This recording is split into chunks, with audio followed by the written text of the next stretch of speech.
Hi, my name is Kayla Chang, author of the blog Speaking Out About Self-Injury on HealthyPlace. There are so many dramatic elements to self-harm that I think the less flashy but still very intense and painful sense of loneliness that comes with it can sometimes be overlooked.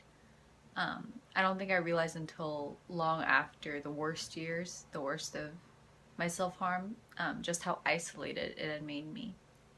And some of the reasons for that are obvious. Loneliness to some extent was probably what drove me to self-harm in the first place.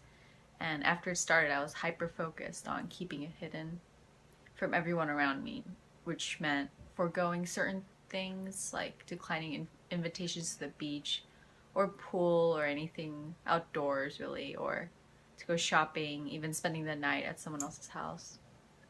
But also works in more subtle ways.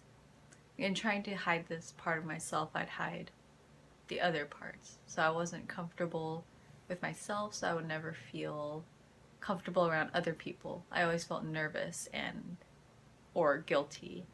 And if anyone found out about the self-harm, I would avoid them because I feared judgment and interrogation. It was easier to just retreat where I wouldn't have to deal with these delicate interactions or risk feeling vulnerable.